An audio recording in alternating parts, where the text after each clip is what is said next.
হবিগঞ্জের নবীগঞ্জে পবিত্র মাহে রমজান উপলক্ষে প্রতি বছরের ন্যায় আব্দুল হক তালুকদার ফাউন্ডেশনের উদ্যোগে ও সংগঠনের প্রতিষ্ঠাতা চেয়ারম্যান মোহাম্মদ দিলু মিয়া তালুকদারের অর্থায়নে ইফতার ও দোয়া মাহফিল অনুষ্ঠিত হয়েছে। হবিগঞ্জ প্রতিনিধি মোহাম্মদ সেলিম উদ্দিন জানান, মঙ্গলবার সন্ধ্যায় নবীগঞ্জ শহরের শেরপুর রোডস্থ ফুড কর্নার রেস্টুরেন্টে এই ইফতার ও দোয়া মাহফিল অনুষ্ঠিত হয়।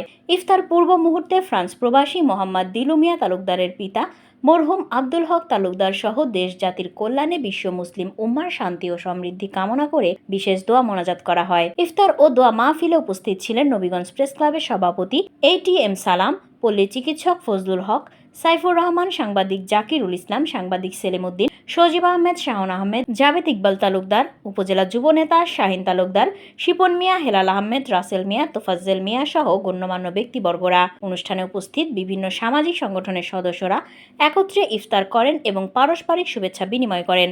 ইফতার মাহফিলটি মিলন মেলায় পরিণত হয়, যেখানে সদস্যরা নিজেদের মত বিনিময়ের পাশাপাশি সামাজিক উন্নয়নের বিভিন্ন বিষয় নিয়ে আলোচনা করেন। আয়োজক আব্দুল হক তালুকদার ফাউন্ডেশনের চেয়ারম্যান ফ্রান্স প্রবাসী মোহাম্মদ দিলু মিয়া তালুকদার জানান, তাদের এই ফাউন্ডেশন সবসময় অসহায় মানুষের পাশে দাঁড়ায়। ইতিমধ্যেই আব্দুল হক তালুকদার ফাউন্ডেশন অসহায় মানুষের কল্যাণে বিভিন্ন রকমের কর্মসূচি গ্রহণ করেছে। ভবিষ্যতেও তারা এমন আয়োজন চালিয়ে যাবেন যেন যুব সমাজকে মানবিক ও নৈতিক মূল্যবোধে উদ্বুদ্ধ করা যায়।